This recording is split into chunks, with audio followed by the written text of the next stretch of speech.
Broadcasting live from sunny South Florida and the best way to start your Saturday. This is KMA Talk Radio.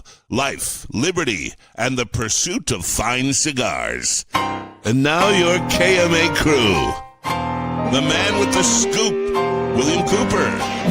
Alex the Goat Tavella. And always telling it like it is, Honest Abe Dababneh.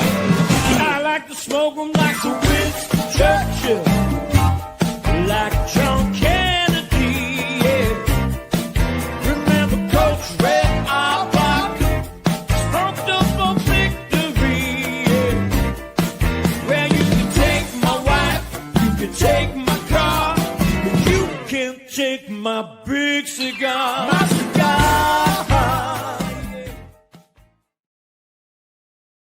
Good morning, folks, and welcome to KMA Talk Radio, episode 624, titled Not the Cigar Guys. Apparently, we confused about 4 people across the internet last week. But I threw myself out. I got so excited.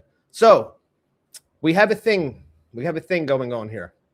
We have 3/4 of the crew here. I'm going to get them in, and then I'm going to make an admission. So first, my dear friend, who's been on the show actually longer than I have, William the Scoop Cooper. And new to the show, but also a dear friend to us all, John the Cigar Surgeon McTavish. So, gentlemen, good morning. Good morning. I want to address the Cigar Guys thing right out of the gate. That's fine, but let me Okay. say this. Let me say this first. We have no idea where Abe is. Could Abe is you in picture? Sarasota, I believe, or St. Pete somewhere. He's having a good time, we're assuming. Was Probably this having his a vacation? milk carton? He just forgot about it. He didn't I tell think us he when forgot to about it. I'm betting. Can't believe Abe, it. He may have packed his bag and just never set an alarm, for him. So we'll either way, we're here. Go ahead, Coop. So there was confusion because of the name of another show. There wasn't. So I want to make it clear that the Cigar Guys name was mine originally. I did a radio show called Smooth Drawers Radio, and the original name of that show was the Cigar Guys. Now, in fairness, Coop, you have been doing cigar media since dirt was invented. So it doesn't surprise me, but yeah. No, I don't have any claim to the name, so I'm not saying it. But I am just saying my show was the Cigar Guys show. I didn't create that show. I joined that show. That was our name, and then we changed it to Smooth Drawers because it kind of became that slogan for the show. So that's why it was changed. Yeah, but the original Cigar Guys show was our show. Yep. Well, they're not in my cadre of podcast subscriptions, so I'll have to add the Cigar Guys to my podcast subscriptions. Here's the deal, man. Here's the deal. Here's the reality. Although you may see me every Saturday morning, I'm not really an internet guy. I'm not much of a social media guy anymore. My friends can tell I don't even post as much. I don't even post my kids as much as I do. But listen, I mean, shout out to you. Cigar Guys. There you go. But do the Cigar Guys. Let me explain. Let me explain to people. Every show gets titled, right? Yep. Most of the time, half the time the title might be half of the title of a song that I mixed up because it was just on my mind. Specifically, I titled that show last week "Cigar Guys" for a purpose, and I'll tell you the purpose because.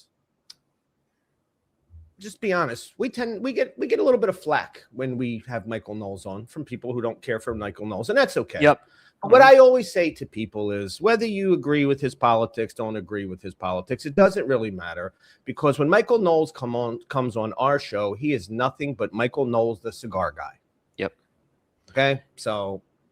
Cigar Guys. You guys happy now? Now, go play with somebody safe, please. Alex, don't you find it funny, though, that the same people who say how everyone's in the lounge and doesn't matter what background or politics you have, they're the same ones who complain about something like that? Absolutely. Absolutely. I find that, come on. I mean, it's like, yeah.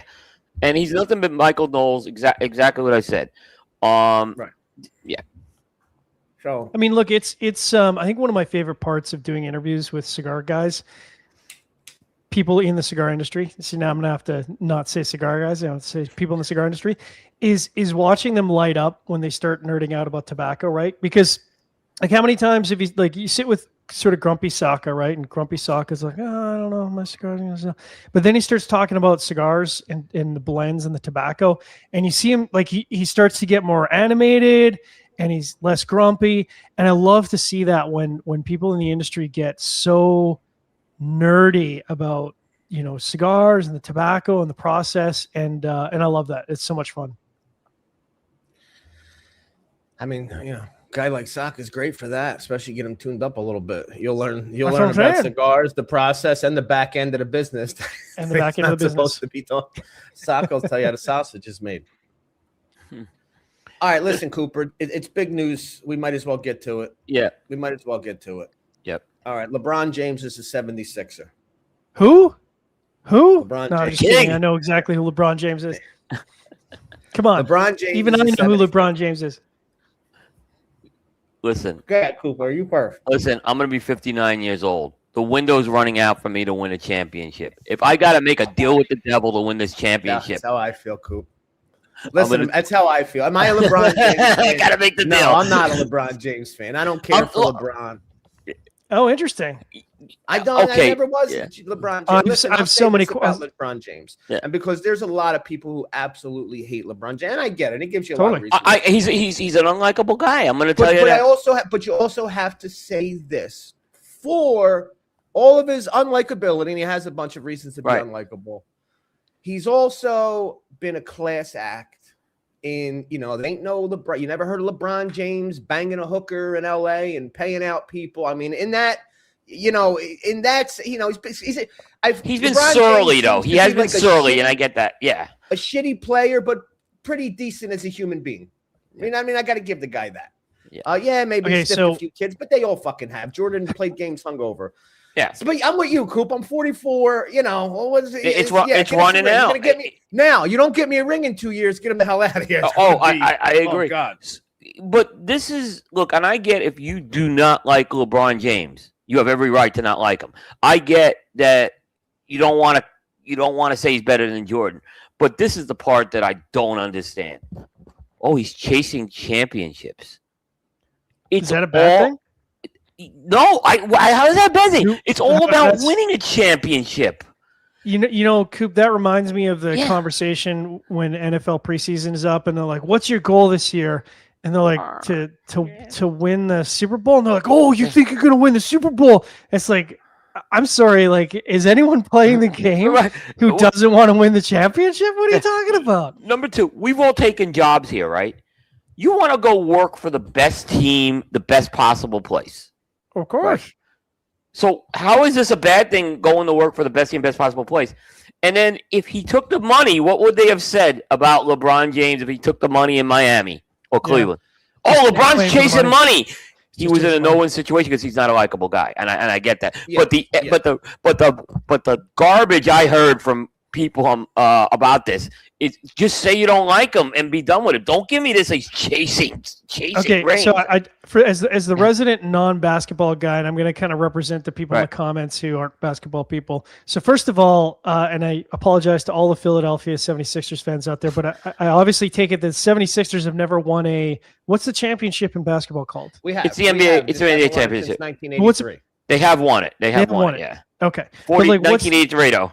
So like baseball is the pennant, Super Bowl's the oh god, kind of Lombardi. What's the is there Stanley Cup title? World Stanley Cup. What is it in basketball? Trophy. It's a championship. Okay. Trophy. Yeah. Okay. But they won it in '83. They were there. They made it in 2001 with Allen Iverson. Yeah. That's the last time we've had any real success. Okay. But no, listen, I'm with you, Coop. Get us a ring and sure. I'm fine. Hey, LeBron, let's go. But I think also this, chasing a ring, this was a good way to chase a ring. I mean, if like I would have. Yeah.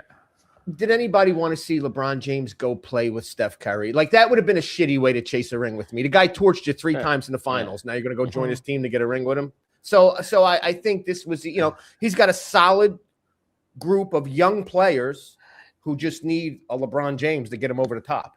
So that was, I feel like so LeBron's like in his 40s, right? Like he's 41. What, 41? Yeah, I think he's 41. What's the because I mean, again, I'm not a basketball guy. So like, what's the lifespan? You know, like obviously football, you kind of done in your early 30s, really early to mid 30s. You're done. Well, what is it for basketball? It's really varied. I want to say It does vary, especially with position. But I do believe that this 24th season is a record for LeBron James. Yeah, he came in 24th season. Wow. He didn't even go. He didn't play college ball. He came in right out of high school at like 17 or 18. I want to say. Oh wow. So that's why. Yeah, he came right out of high school. Oh. Yeah. No, it's And I'm going to ask another stupid question. No, there's no stupid question. What's his position? Power forward. Power forward. Okay. Power forward, small forward. He's a forward. He can play. He's going to be able to play center when Embiid's going to miss his 20 to 30 games. Well, that's okay. We got Andre Drummond for that too, man. Yeah. I mean, they got. You know how I knew we were getting him? Quick question, Cooper. Quick question. All right. This year will be 24 seasons. Yeah. LeBron James. Any guess who's number 2? I wouldn't. It surprised me of most seasons played.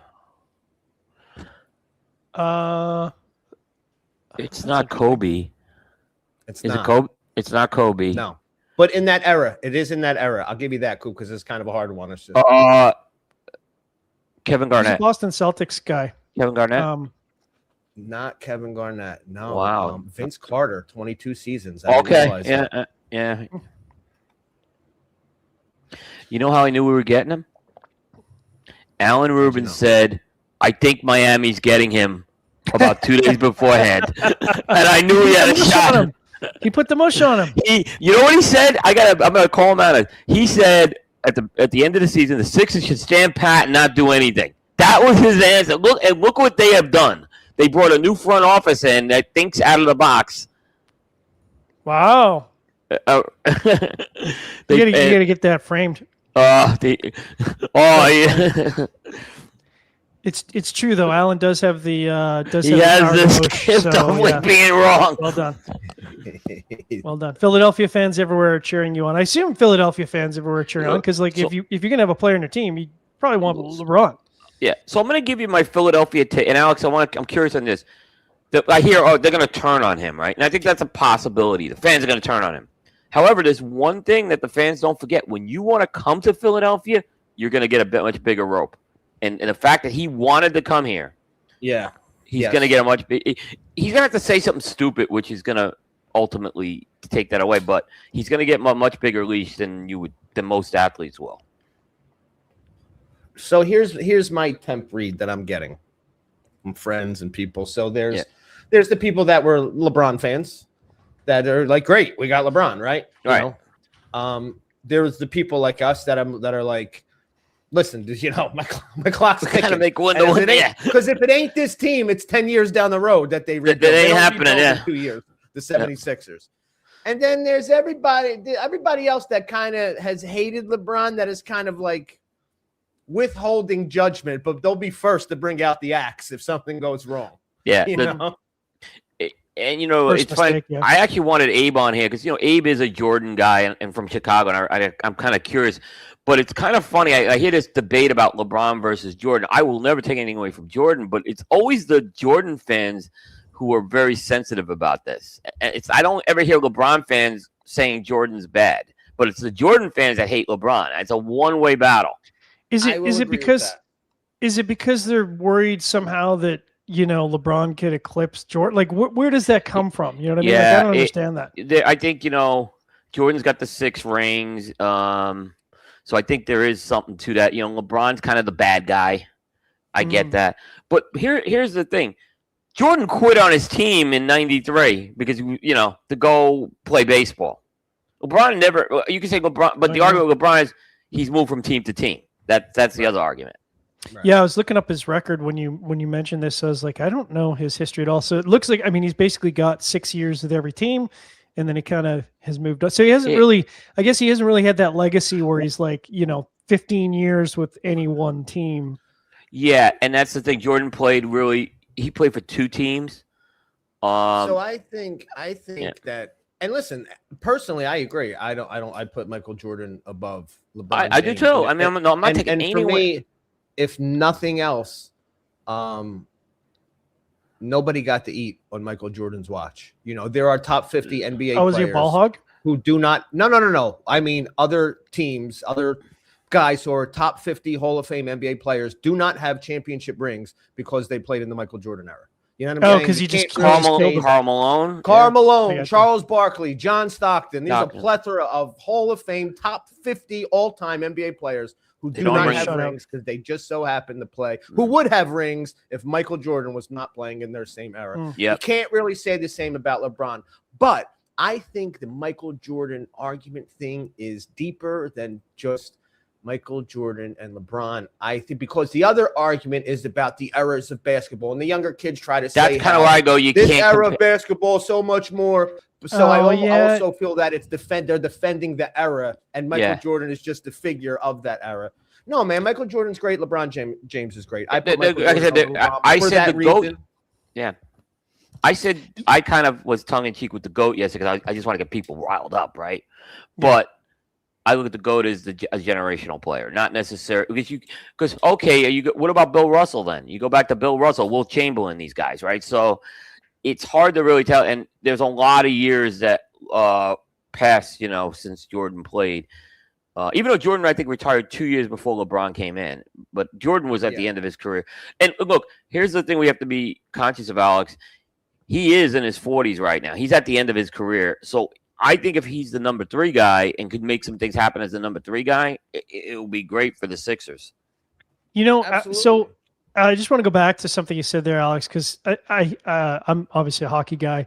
And so I hear this argument all the time of like, so-and-so player is an era, and Gretzky's the common one. They're like, oh, the only reason Gretzky was good is because it was the era and blah, blah, blah. And it's like, yeah, it was the era of when the game was for hockey where you could smoke a player, you could just crush him, like put him in a hospital, and that was just a normal part of the game. Yeah. It was a time where sports medicine wasn't at the play. Like dudes are getting ACL surgeries and they're like back to playing in 3 months. Like that was not a thing back in the 80s and 90s.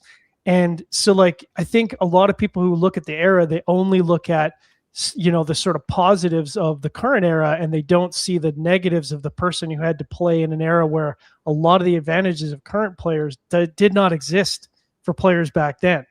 And so, yeah, I find that a little correct. And I think that's always the argument, and all, the athleticism has gotten more and this and that, but looking at it from a pure skill, pure discipline. Look, Coop and I did the first ever Tale of the Tape was top 10 boxers of all time. Half our list fought between the 30s and the 50s.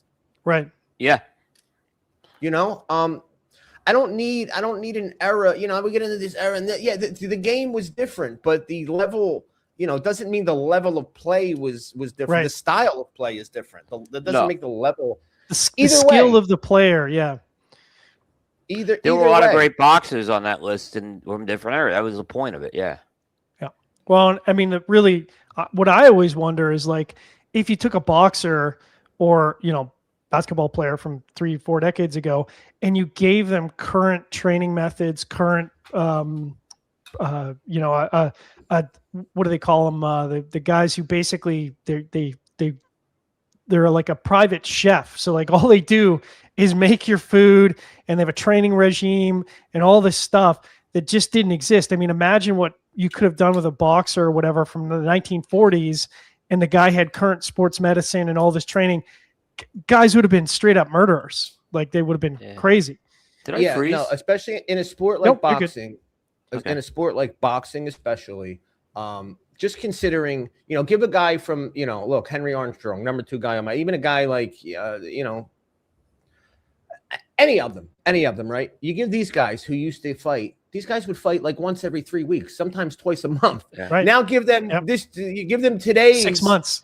Right, athletic. Where you're lucky if you see a guy who fight once every 6 months. Yeah, exactly. Give a guy who's willing to fight once every 3 weeks. All the athletic training and the skills that have been developed now. Yeah, they used to do 4 title defenses a year. Now it's Which is crazy. 2. Right. And those are 15 round fights. Yeah. Mm-hmm. Then it became 2. John, I'll you tell look you at what your. else. Yeah, go ahead, Alex. No, I was just going to say. I'll tell you what else with the Sixers. I don't care if Embiid at this point now. I don't care if Embiid doesn't play until one game. We don't need him to play. We don't need him. Go sit. Let Andre Drummond get time. I don't care if he doesn't play at all till the playoffs. Absolutely. It was a big thing, John, because the Sixers star player, who is a 7-foot guy who's always injured, they're like he's probably only going to play half the games of the regular season, so he's fresh. Which in his condition, I get it. Because it's if you play this guy a regular season, it's not if he gets hurt, it's when is he going to get hurt. He's big, he's frail, he's had every bone injury there is. So I don't care. Let him sit. We don't need him anymore. And listen, it ain't Joel Embiid packing the fucking Sixers stadium anymore. Unfortunately, he's going to have to live with that. I'm reading Ryan Miller's LeBron's going to have a wall somewhere on the stadium with his face on it. I want to address Ryan Miller's. I want to address Ryan Miller's repeated flopper comments. Go ahead. Because it made your point. Embiid is not a flopper. Yeah, listen, it's part of the game. I mean, did you watch the World Cup? How they flop? And it's part of sports. It's part of the game. Get over it, Ryan. I think the guy wins championships. Guy's gonna win. The guy's won 4 championships. LeBron with 3 different teams. How many people have won 4 championships with 3 different teams as an athlete? Oh. But they all flop. They all and I see you got Charlie. Bill Laimbeer was the biggest flopper of all when he played. Well, the flopping thing is so weird. I mean, obviously soccer, I think, is probably one of the I think it's probably the number one sport where people call it flopping. And it's so funny to me because like in hockey, right? I think it's just the culture of the game. Like in hockey, if you flopped, I mean, you'd be mocked mercilessly by your own team members. Like flopping is it's against the culture. But there's some sports where like, you know, especially soccer or football, you know, people flop and it's ridiculous. Listen, they got smart. People learn from soccer. Period. Yeah. It's part of the they game. put on a show. Hate it too, but and in fairness, Ryan Miller, Michael Jordan didn't have to flop. The whistle already blew. Yeah, he got every call. Yes, he got every. He got every call, Ryan. Look, that's my point. And he earned that, just like Tom Brady got the call. I get it. I was just gonna say, Tom Brady just raises his hand. When you get to that's that what level, happens. Sometimes you're gonna get the when call. You get to that that's level. Part of the game. Just like LeBron. That's part of the game. I mean, you always see in football, they say like, well, he's not going to get the calls because he's just not that quarterback. And I hate to say it, but like that's exactly what it is. When you get so many championships, it's like, look, man, he's going to get the calls. It's just part of the game. You just have to live with it. Every athlete, every team has athletes who flop on that. I mean, Rimmer, that's my point. That's a fair argument, and it goes along with my point. But how many have gotten to 6 championships? How many guys in your list have gotten to the championship 6 times? Yeah. You know, so that's the other side of that argument. You have to look. It's good topic this morning. It's a big topic. You know, John, I was going to kind of go back to you because you're a Jets fan, right? If I asked you who the greatest Jets quarterback is of all time, who would you say? Well, I mean, it's the only reason that he's a great quarterback is because he won a ring. He's not okay. That's where I was going with this. Yep, this is where. So this is probably going to get me roasted, but he isn't actually a great quarterback. If you look at his statistically, he's not. That's what my point was. If you put him in any other season, you look at his stat. Like it's one of those things. Like if you ever see guys who take the name away, so they take the name away of a quarterback, right? And they'll be like, they'll just put his stat line up, and they're like, which quarterback is this? And you look at the stat lines, and you're like, he's like a mid-level, even for the era, mid-level quarterback. He threw 20 interceptions a year. It was terrible. Yeah, I mean, so that's kind of like my point is. But I have seen every one of these comments, and I'm like, just say you don't like LeBron James. That's all you have to say. Don't give me the explanations I've heard. I have not heard one explanation that makes any sense other than, you know, I don't like him. He's a jerk. That's fine. Look, I hate Tom Brady. I was a Tom Brady hater before I was a Jets fan. That's how like a natural Tom Brady hater I am. But I also am not delusional where I have to look at it and go, he is the greatest quarterback to ever play in the NFL. And if you can't see that based on his accomplishments and his achievements, at the very least, you look at his stat line and you're like, dude, you can't look at the stat line with his name removed and not go, this guy's incredible. That's my point. I don't like Tom Brady. I'm going to be very honest. That's my argument. Tom. He was throwing around a championship trophy in Tampa like it was, you know, no respect for the trophy. I don't like him. Doesn't mean I'm not going to say, oh, he was over dramatic on the field, Oh, it was the system. No, it was simply I don't like him. Just say that about LeBron. But this nonsense, like chasing a championship. That's an odd argument. Chasing a championship. Real quick, Have we come to Gary that in this Brooks. country now? Yeah. Gary Brooks looks like a underground shade to me. It does. Oh, yeah, it's definitely an underground shade. He had a Gary cigar Brooks that says LeBron smokes cigars. when he went with Cleveland, he smoked a brand of cigars called Yaxel Ortiz. Yes. I had a review of that cigar on the website, and I think I was the only person who had that review of that cigar, and it blew up. Oh yeah, that makes sense. Really? Yeah. YO was the name of it. It had a big YO on it, so it was I very saw a easy to couple. identify I that was searching cigar. for an image real quick. Yeah. I was like, I never heard of it, so I didn't grab that one. Yep. Yeah, I think chasing a championship seemed like I absolutely get the argument of like he's just chasing money, right? Like that. I get that argument. I get that That one. Yeah. argument, which in of itself is stupid because it's like, yeah, oh no, don't pay me $35 million a year. Oh, I hate money, which is a dumb argument. But chasing championship, again, I think any player in any sport is built in a certain way, and that way is they are contenders, they are competitors, and they want to win. And you see that with professionals, they want to win. That's their whole mentality. Yeah. Tom Brady threw his whole family away because he wanted to win so badly. So it seems like an odd thing to diss a guy on. It's like he just wants to win a championship. Like obviously, I think. Oh, by the way, I would take the money. If I'm being honest with you, I take the fair money. enough.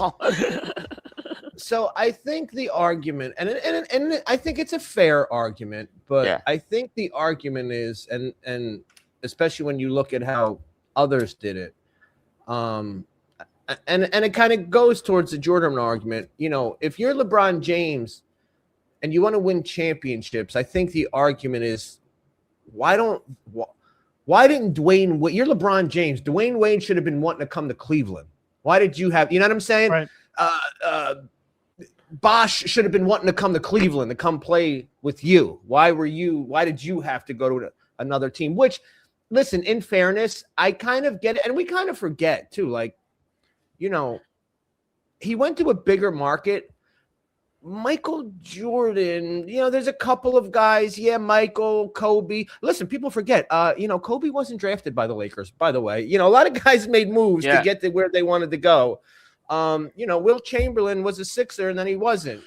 Guys have moved in the past. Yeah, he made a lot of moves, and I get it. And I think that's part of it. Like, people should have been drawn to LeBron.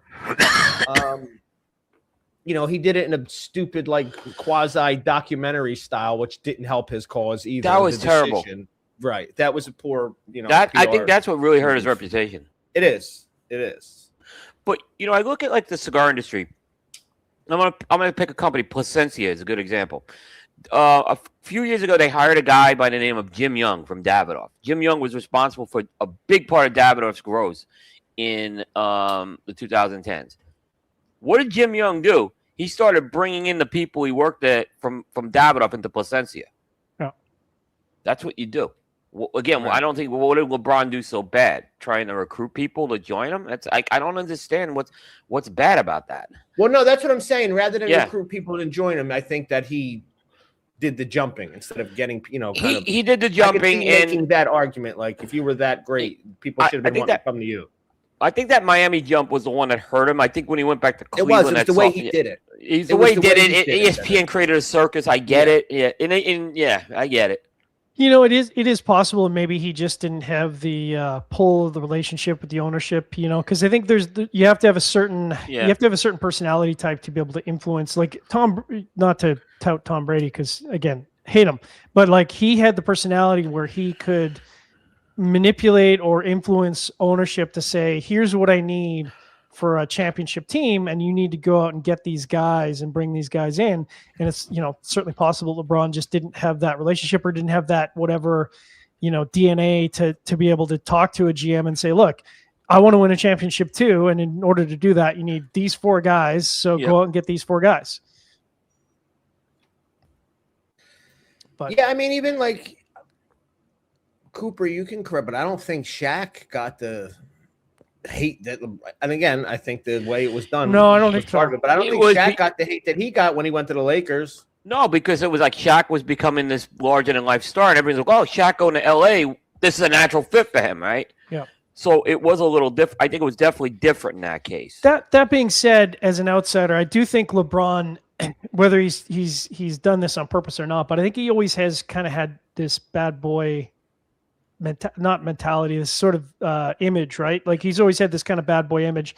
And I say that as an outsider, like, you know, I think about LeBron James. I think about a guy who's like, it's like, yeah, a bunch of people hate him because he's got a big personality, whatever.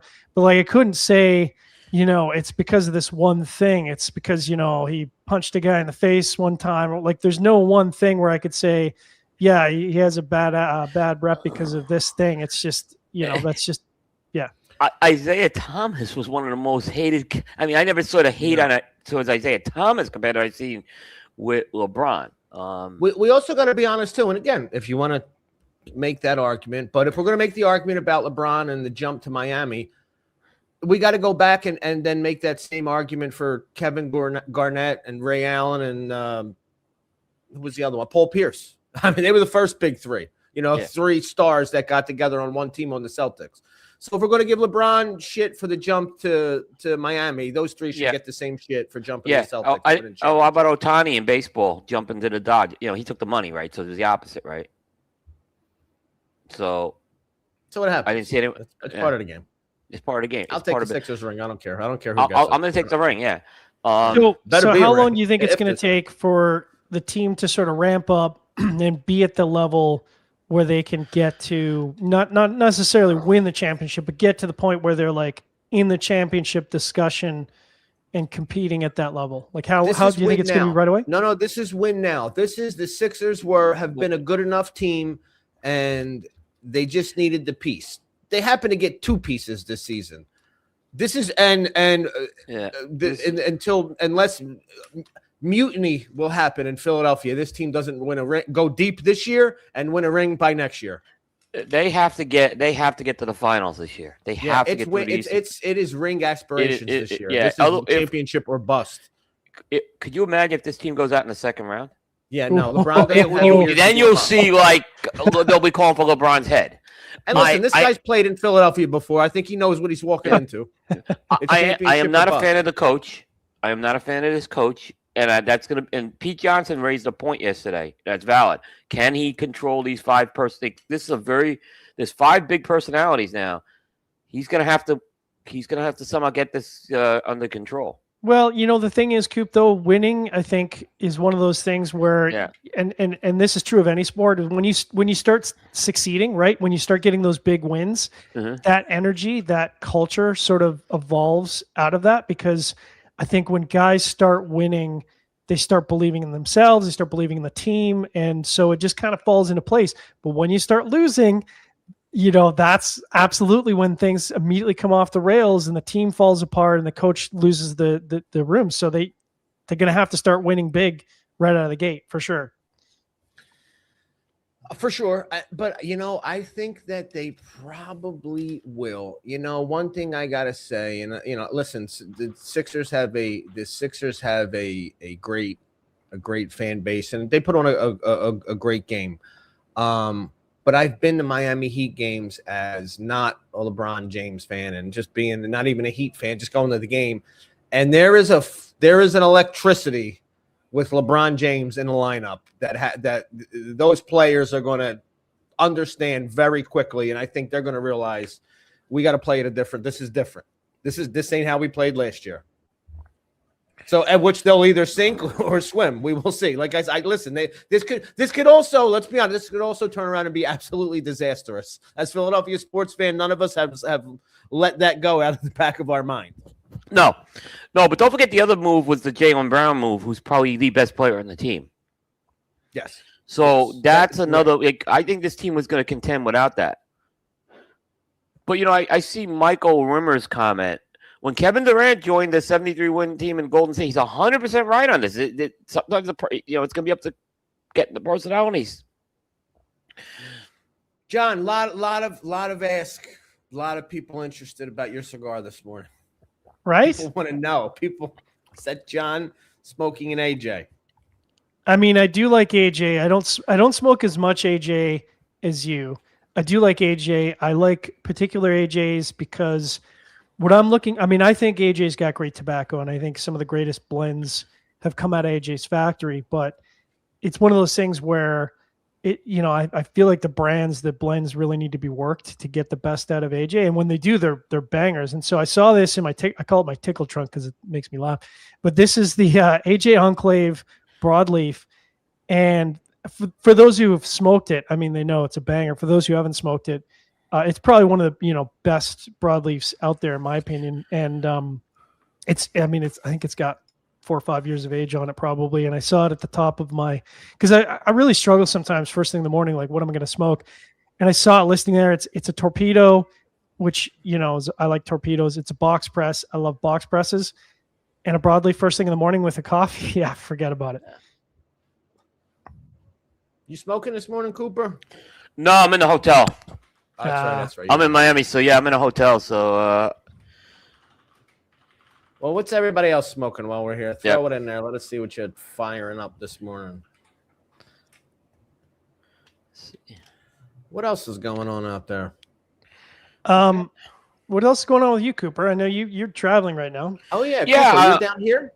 I'm in Miami. Yeah. Nice. So I made some rounds.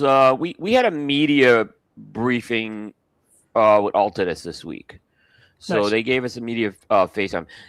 I would say this is not really an event per se, like people, but it was more time we had with the Altadis team at that. So I've seen some people in the media posting like it's a fun event, and it was fun, but it wasn't a festival or anything like that. It was it was small. Yeah. So I will say it was really hot this week. What is the man? It's in the 90s. Oh. But we were talking in the green room, and we love Rafael. We all want to live the Rafael Nodal life. I went in Rafael Nodal's car, and I was telling these guys this: cleaner than a new car. It's all part of the Rafael Nodal experience, and he smokes in it, and there's not a bit of ash that comes on that guy. He was smoking it, and the ash didn't go anywhere. I was worried. I had mine in the car lit, and I was worried about it. Surprise! I think.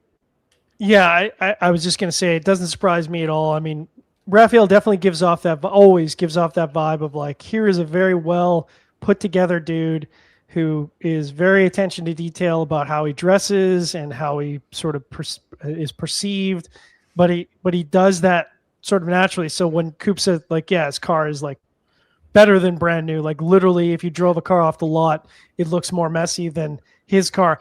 And honestly, I'm not kidding about this. Yeah, doesn't surprise me in the least. I think not a bit. Alex, you were the one who said I think the shocking thing would have been getting in his car and it was messy. Like a McDonald's bag on the floor, right, or whatever. Like shit. Yeah. No. I did have a course. Yeah, I did have a chance to sit down with the new CEO of Tobacco RSA. I have an interview going up with him probably today. I just got to get it uploaded.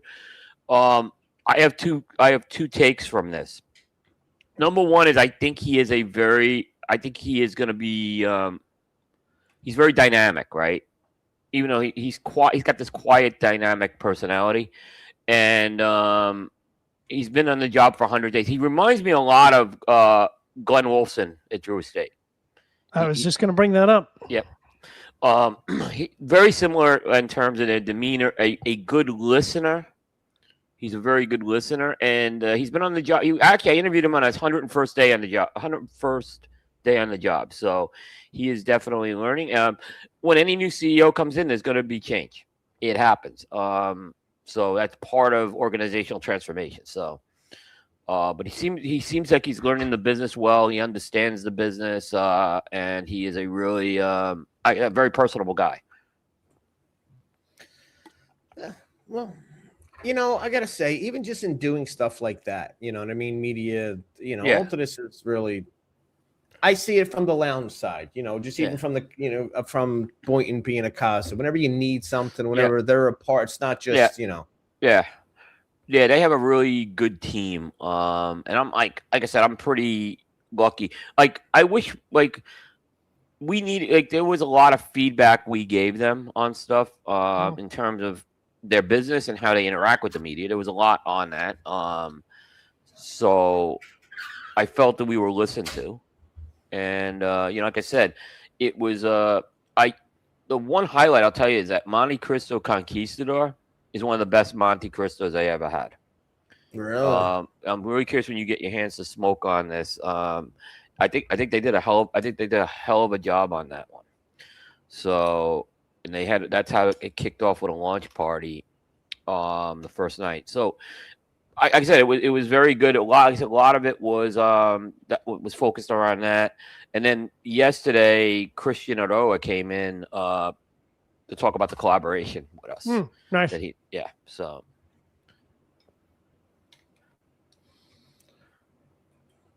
Oh, Christian was there too. Sorry. Yeah, Christian was there on the last day. Yeah, he was there on the last day. Nice. Yeah. So he, Well, I mean, what's interesting, and people maybe don't know, because, as a cigar smoker, you don't get privy to the inside information about, how a company operates. But, I think it's easy to look at a smaller or mid-sized cigar brand and say, like, yeah, they're executing really well. When you get to that size of the large companies, there's just so many elements of the company that have to operate exceptionally well for the company to work exceptionally well, because it doesn't take much for, failure at the tobacco purchasing side or the operational side to really throw that whole chain off. And so I have a lot of respect for the big guys, and you're talking about Glenn Wolfson was a good example of a guy who just kind of, I don't say quietly, but he kind of quietly came in and made a bunch of changes, and no one necessarily paid attention to that right away because they were so subtle in terms of how he just kind of aligned the whole company to operate more efficiently across all aspects. And Altadis is a juggernaut. So, like, there's a lot of things that you have to do really well to keep that company operating smoothly. Yeah, no, and I definitely agree with that. Anytime a new CEO comes in, he's going to have a vision, and then what's the next piece of that vision? You structure the organization to support that vision. Yeah. Right. So those are things that happen. They don't happen overnight. A lot of people were saying with this guy Charles, well, he has no experience in the cigar business. Again, when you deal with large companies, you don't bring in a CEO. Like, here's a good example. What I mean, I worked for IBM for how long? We brought in our CEO from Nabisco, a cookie company. So I'm just saying. And Lou Gertzner became the greatest CEO in IBM history. It's not really about that. He's got, like, Charles has people under him who are the cigar people who know. He has marketing people. He has product development people. He's got a strong team in place already. Now it's really how his vision is going to be for the next few years. This is the conversation I have all the time when I talk about business analytics. So I've done business analytics in a few different industries now. And people are like, oh, you don't necessarily know our industry. And I've had pretty frank conversations with hiring managers where I'm like, no disrespect, I don't need to know your industry, because the truth of the matter is the skill set that's required to do this particular role, in this case CEO, doesn't necessarily have to do with the product. It has to do with understanding the philosophy of management and the philosophy of running a company at various levels. And that absolutely will transfer from the spirit industry or, the food industry into the cigar industry. I mean, I know we like to think of ourselves as sort of this unique, special, whatever thing. And it is in a way, but to run an operation of that size, you don't have to know tobacco. You have to know other things that are not necessarily tobacco related. Exactly. You got to understand, Sure. Absolutely. I run a team at work, and one of the things that I always tell them is, your competition is not who you think it is. Your competition is whoever your customers compare you to. Doesn't matter if it's and that's something that we took on at Smoke Inn too. Look, yes, we're a cigar retailer, right? But once that package gets packaged up and leaves our facility, our competition isn't Cigar International anymore. Now it's Amazon, because you're looking at the shipping and comparing when that gets to you to Amazon is the new baseline. You know what I'm saying? Yep. So for shipping purposes for us, our competition is Amazon, because you're going to judge me based on how long or how. So that's why for us, we made it a point of freaky fast, get it out the door, get it in, because I think that's our competition. You know, one of the things that Abe did early on, which was really smart, is personalizing that whole process, right? Because, you know, Amazon is exceptional at shipping stuff really, really fast, you know, door to door, all that stuff. But I think where they lose the plot is it's very impersonal, right? There's this whole disconnect. Like, your package shows up, maybe your driver's good, maybe he throws it on your step instead of putting it in front of your door, maybe he throws it in the bushes. And there's this whole sort of, I don't want to say like clean, disconnected, but like it's very industrial, it's very corporate. And so once it leaves the factory, for Amazon, I think there's this huge disconnect of like, people just feel like, you know, I order from Amazon and it shows up, but the driver's maybe a bit of a dick, and you know, they don't seem to control that part of the process. Where with Smoke Inn, I think, you know, it's very personalized. It feels like a very one-to-one, almost consumer-to-consumer level of interface instead of a company to consumer. And that's a hard thing to build that culture. And, you know, talking about Altadis, that's probably what I'm sure you talked about, Coop, is like, that's the struggle of a really large cigar company, is like, how do we operate like a really large cigar company that get perceived as, you know, being that sort of boutique, smaller operation than we are? That came up as well. You know, because that's a big thing that's going on right now in terms of, obviously, you know, they want to connect with consumers. So, you know, that was some feedback that I think they actually are doing a better job at that over the last few. Like, I go back, John, when we started 10, 15 years ago, they were way off with that. But I think Raphael coming in had a big part of that, because he is very connected and engaging and stuff. So, yeah, I think 10, 15 years ago, they were just kind of considered, or perceived maybe is a better word, as this sort of cigar juggernaut, and very much the sort of faceless, large corporate cigar entity. And, you know, that works really well 10 or 15 years ago, but we've certainly seen the industry, not just cigar industry, but I think industry in general, people are definitely shifting towards I want to have a relationship with, whether it's real or not, I want to have a relationship with the company I'm doing business with.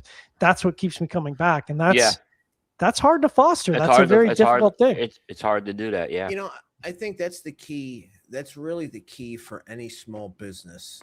If you want a blueprint, especially if you're a small business that is, you know, kind of competing against, you know, the bigger monsters, just find the thing that they don't put a lot of time into and do that thing really, really, really well. Yep. And you're going to create yourself a base. Like you said, for the whole side, I can't compete with Amazon's infrastructure of shipping. But it's all very dry and it's very cool, and it feels like nobody's ever there, and God forbid you have an issue. So there's where I can compete. They're too big for the personal side. So let's do the personal side really, really good. And just a second off Altadis, you know, and with everything and all that, there's also another side too. And I just got to say, because I can't really think of the last time they missed, man. I mean, the cigars. I got one. You got one? Te-Amo. What was the one? The return of Te-Amo did not. That was the one. Yeah. I think that missed. All right, I'll give you that. I think Alex. And I think there were other reasons outside their control with that one. Yeah. But I think Alex is right. I think when they execute, they do so in a way that makes it seem like they've spent whether they have or not, but it makes it feel like they've spent 2 to 3 years working on that project. You know, it doesn't feel like something they just slapped together, which, you know, we certainly get a lot in the cigar industry. It just feels like someone slapped that together before the trade show. They don't give off that vibe ever. No. Yeah, I agree. And like I said, they really have. I mean, they do have a very strong track record. So I got to give them credit on that. And like I said, they've undergone a lot of changes as a company, even in the last 10 years. So give them credit. You got to miss once in a while, but that's a low. You know, you're right. They haven't missed much, Alex. And I mean, and this is also, they've had like probably one of the biggest non-catastrophes in a decade I mean, the magnitude of what that whole Gen Z thing could have been to everybody was, all to this. That's all right. And they pivoted. Look at the products they came out with this year. I cannot believe. Catastrophe. Yeah, I cannot believe how well they pivoted. Honestly, I honestly thought that might be, multi-year recovery process where they were basically hobbled because, I mean, it was such an unimaginable impact to the core functioning of the company. And it's like, you know what it reminds me of? It reminds me of when AJ's factory burned down. And I was like, holy crap, that is an insane catastrophe. And the guy just pivoted in a short period of time. And you look back and you'd almost not even know what happened because he pivoted and adjusted and recovered so well and so quickly that it's as if it never happened at all. Yeah. Right. Yep. And you think about, Altadis was affected by that as well in the last year. Sure.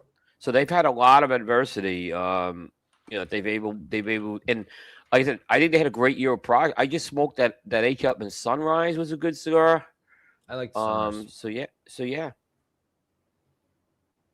Well, I'm good. They're soliciting feedback. I mean, I work in a customer facing type role, and one of the things that I brought into the company first thing is like, hey, what are you guys doing with all this customer feedback? And they kind of looked at me blankly, and I'm like, guys, what are we doing here? Customer feedback is the lifeblood of your company. These are people who are giving you valuable intel on how you can run your operation better. Yep. Ignoring your customer is the absolute worst thing you can do. These are nuggets of information and nuggets of feedback that are critical to making your product better. And for people to be able to give you that for free, it truly is invaluable. So, I'm sure they'll be taking that information and considering it and making choices and decisions that improve the company for sure. But it's smart for them to do that. Whatever came of Alec Bradley fires? I don't remember the Alec Bradley fire. Alec Bradley there was they sold the company. That's what happened. That's barn fire. They had a barn fire. Yeah. They had a barn fire. I think it wasn't a catastrophic. I mean, I don't know if it's obviously they didn't lose as much tobacco on it, but they did lose I think that was a barn in Honduras as well. It obviously didn't affect the sale, whatever the fire was. Well, I mean, the thing is, and maybe people don't know this, when you have tobacco, which is a combustible product, you whether it's fortunate or unfortunate, you can't have a combustible product without fire. It's kind of one of those things of like, it's a reality of the industry. And so that's why pretty much every 6 to 8 months, you're going to read a news article of a barn fire or a factory caught fire. Hopefully isn't a massive disaster, but I don't think there's a year that goes by without hearing a curing barn or a storage facility that caught fire, because unfortunately that's just and listen, we got to be honest. And OSHA is not running around down there in Nicaraguan factories making sure everything's up to safety protocol. Well, yep, no, it's functionally functionally, other than having really, really good processes and making sure that people are kind of on staff 24/7, there's not really much you can do. I mean, you can't install sprinkler systems, because if you install sprinkler systems, if sprinklers go off, you've ruined all of your tobacco. Right. So like, there's no real way to manage that other than people. You just have to have people constantly checking the tobacco, which essentially when it's in a bale, you're kind of sitting on a fire. It's it's not a matter of if it's going to catch fire. It's a matter of when it's going to catch fire. And you just have to kind of be on top of it, especially when you're fermenting tobacco. Like it's a controlled fire. That's what fermentation is. It's just a controlled fire. So, when you hear about like a labor dispute or whatever, and they're like, oh yeah, people aren't going to be at the factory for a week. And it's like, okay, you're going to have a fire in 3 days because you got to have somebody checking it. Yeah, man. I mean, like you said, just kind of comes with the business, unfortunately. But Altadis has been, one of those that have navigated the ins and the outs. Look, they man, have. I mean, when I got into the industry, 2017, 18, I started working for Monte Cristo was Monte Cristo White, Monte Cristo. There wasn't much. Monte Cristo Classic, I think, Espadas, but from that time to now and everything that, Trinidad was a dead line. The Spirit 2 hadn't come back yet. Yeah. Even Upman was the old school. It would just start in the AJ one. Yeah. They've really pivoted and moved that brand to make it, it's not your grandfather's sticks anymore, for sure. Yeah. John, do you remember, Alec, you probably don't remember this. John, there was a brand that Altus tried to release. This is pre-Raphael and everything. It was called Yaguara. Yep. This was like, it was supposed to be this new and innovative tobaccos they had, and they put all this market. It was one of the biggest busts ever. The cigar was awful. It was tasted bad. It was constructed bad. And this tobacco ended up disappearing and never being seen again.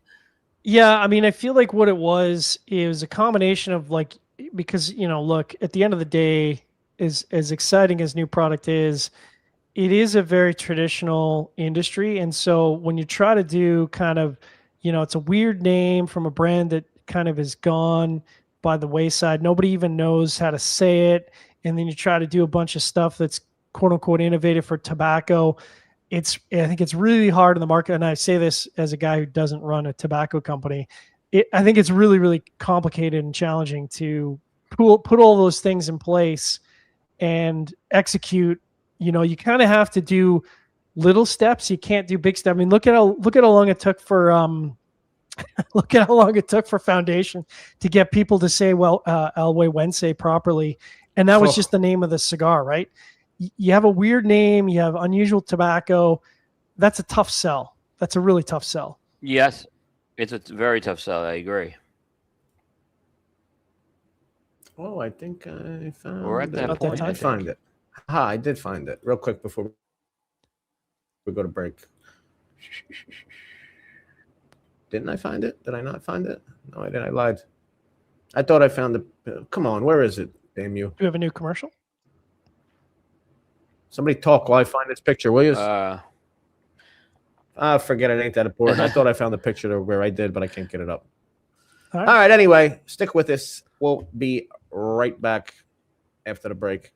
I'm a mess. Here it is. Break. No Bye. problem. No problem. Imagine not choosing Monte Cristo. Imagine not choosing greatness. The difference between us and everyone else is in our DNA.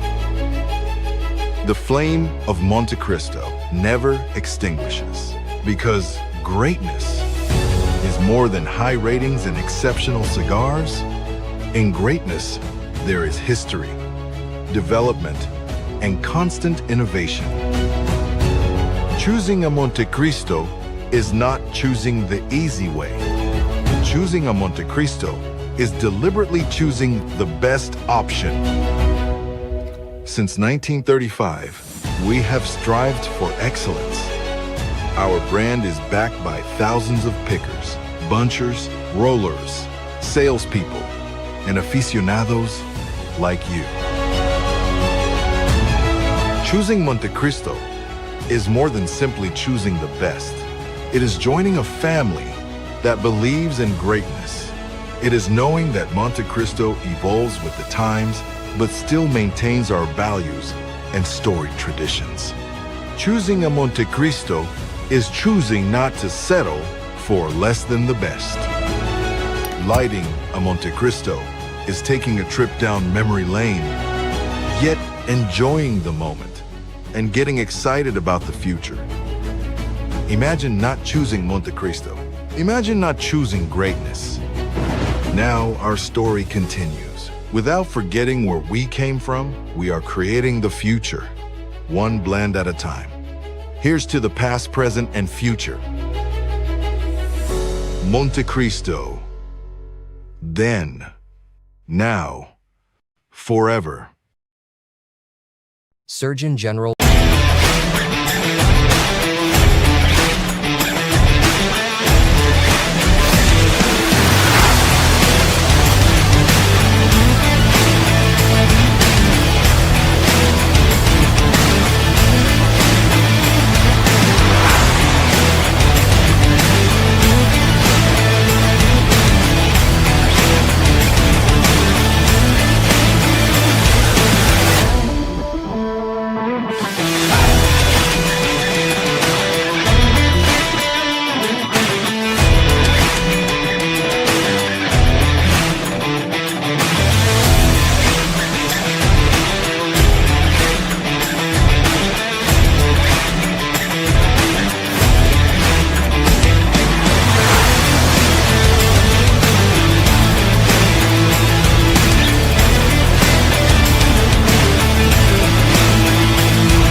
Honest Abe here with the GOAT to tell you about Smokin's Cigar of the Month Club.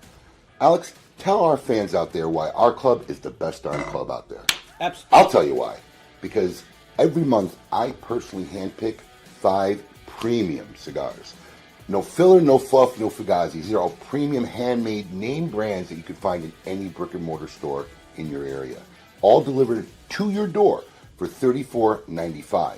And our average monthly retail value since the inception of our club has been almost $57.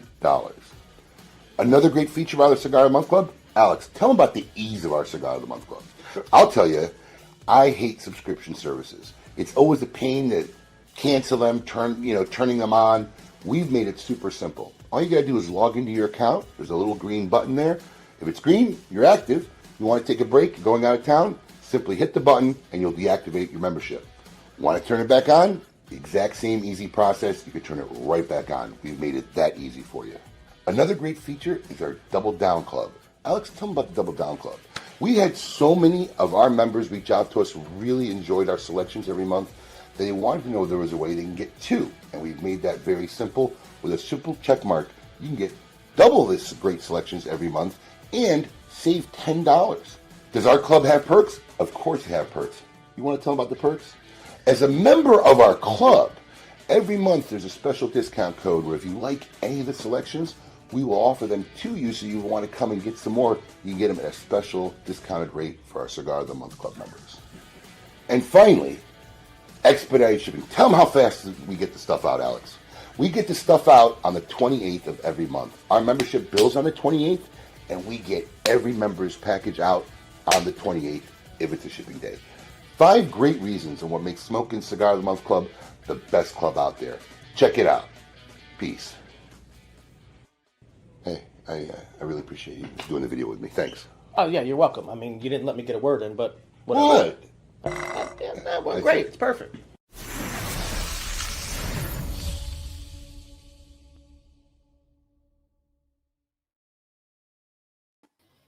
Welcome back to KMA Talk Radio, hour number 2, and we are still not the Cigar Guys.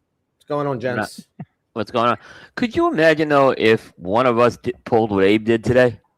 Did what? Well, I'm trying not to. Oh, my God, we would never hear the end of it. So speaking of, especially if it was me and he had to do the buttons all day. Oh yeah. Oh my God. So what do you got, Jeff?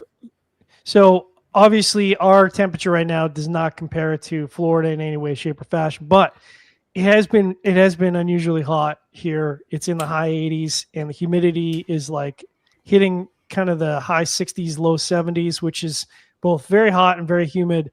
And it's kind of staying hot. Like it basically by, I'd say by 10 o'clock, it's like high 70s. And so it just kind of gets hot, stays hot, and it's not cooling down at night. And all this to say, because I have a dog and I love my dog, she's wonderful. She's very high energy. She needs to be walked or she loses her mind. So I'm basically getting up at 6 a.m. to do like 5 or 6K before it gets hot. And I tell you, I mean, I'm a morning person in the sense that I'm a corporate monkey. So I'm programmed to get up at 6 a.m. regardless. But like, I am not one of those guys who gets up at 6 a.m. and is like, oh man, I can't wait to go out and do, 3 miles this morning. It's really going to energize me for the day. It is brutal. So, kudos to all those people who can get up at, 4, 5, 6 in the morning. And they're like, oh, I'm going to go for my run and I'm going to be energized for the day. That is not me. So I've been really struggling to get that fit into my morning because, man, I want to get up and have my coffee. I don't want to get up and, do 3 miles with the dog. It's not my thing. I can't do it either. I don't know. My, whatever you want to call it. Like even, and I get up reasonably early, but even if I get up, 6, 7 o'clock and I want to go to the gym in an hour and a half at 8:30, on a weekend or something, my body just doesn't operate. The workouts aren't as good. Even after I ate a full meal, I don't know. I can't do that. I'm a 12 o'clock on my circadian rhythm, whatever you want to call it. I'm not a morning. I don't feel energized after going to the gym at 5 a.m. I don't. It doesn't work for me. My workouts are shittier. I don't know. Maybe it's an age thing. But like you said, at the same token, the older I get, the less I need a friggin' alarm clock. But Yeah. That's true. yeah, I can't do like the 6 a.m. hard shit. Yeah, mid-afternoon is like because I mean I've been working out since I was like, I don't know, 14 or something like that. And for me, kind of that mid-afternoon is like, and I know there's a lot of people who are like, I get off work, I just want to crash. I love getting off work and working out. Like for me, that's that, talking about circadian rhythm, that for me is like getting a workout before dinner. That is kind of exactly where my peak time is. And again, like, kudos to the people that can get up and work out first thing in the morning. I do it because I'm programmed to do it and I can push through, but I hate every minute of it. So yeah, I can't imagine. I'm glad I've got my schedule worked out because, with the for me, it's 8 a.m., right? It's 10 Eastern, but it's 8 a.m. Mountain. So I'm like waking up and I'm like, okay, I can't be late for the show. Got to get my coffee in. Breakfast is negotiable, but coffee's got to happen. So how early do I need to get up to get this in place before the show starts? Yeah. And that's fair too. And even for you, because look, and it's even earlier for you, but even for me, 10 a.m. Yeah, it's not that late, but I don't just have to be up at 10 a.m. I got to be up and show ready at 10 a.m. I got to get up here and talk. We got to get up here and we got to keep talking. That's what people don't understand, that we got to keep talking for 2 hours. I can't just have 3 minutes of dead air because we're all reconfiguring. So you got to be talk ready, and it's 8 a.m. for you. Talk ready. Yeah. So I don't mind Coop shows. Coop's like, Coop, what time are we doing? I don't know, 10 p.m., 11 p.m., 5 p.m. Like, Coop's doing all the button pushing. Yeah. Coop's like, even when you have when you do your shows and you've got a co-host, Coop, you're still the one driving the consoles. Yeah. I mean, that's why I had for a while. I was doing multi-camera. I had to go off multi-camera because it's too hard to do it. You're doing a lot of button pushing. It's tough to do it. That's why I always enjoy doing other people's shows. I don't have to press any buttons. Oh yeah, I agree with that. Yeah, I got the. Yeah. By the way, I do have some Name That Jam for us. A little different this week. I didn't have time to put a video together, but we will test some of your. Before we get into that, can I just plug, because I just caught the episode where you're on, I just want to cross promote here. You were on Cigar Jukebox as a guest DJ. He was phenomenal episode. I had a really great show. Check it out. Yeah. Actually, I have to share that out because I always forget, because that's one of the few shows that I've done that are pre-recorded and then shared after, which actually was funny. Coop, you shared that on my birthday, June 30th. So thank you. It just kind of worked. Nice. I mean, it was actually one of our biggest shows of the year. I was telling Alex, it really was a big episode. So thanks everyone tuned in. That was a fun show. I had fun. We'll have you back. John's done it a few times too, and we do have fun with that show. We talk. So with the music industry, the cigar industry talks music, I should say. Yeah. Right. It's exactly what it is. Yep. All right. So I'm going to test your musical trivia with some On This Day in a minute. Here we go. Let's see if we can name that jam.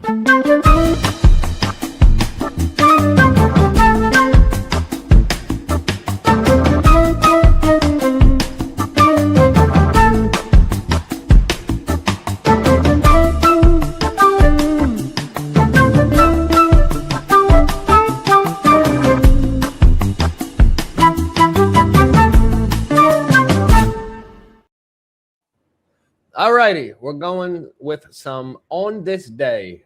The day is July 25th. Let's start with 1960. This artist reached number 2 on the U.S. singles chart with Only the Lonely, his first hit. The song was turned down by the Everly Brothers and Elvis Presley, so the artist decided to record the song himself. Coop is locked in. John, I'm going to give you a chance because Coop is locked in. Know this song, but I am the music dummy, so I know the song. I know the lyrics. I mean, I want to say it's Elvis Presley, but it's not Elvis Presley. Elvis Presley actually turned down the song. Yeah. I can't think of the artist, even though I can in my brain I can hear him singing it, right? I can hear the melody, but I cannot for the life of me. And this is where I struggle with music, is I cannot place the artist. Go ahead, Cooper. One of the Wilburys, Roy Orbison. Ah, of course it's Roy Orbison. Of course it is. Correct. Come on. All right. We're shooting in 1980. This band released their 6th studio album, the first album recorded without their former lead singer, who died on the 19th of February, 1980, at the age of 33. John, I'll give you a chance because Cooper is also locked in. Is this AC/DC?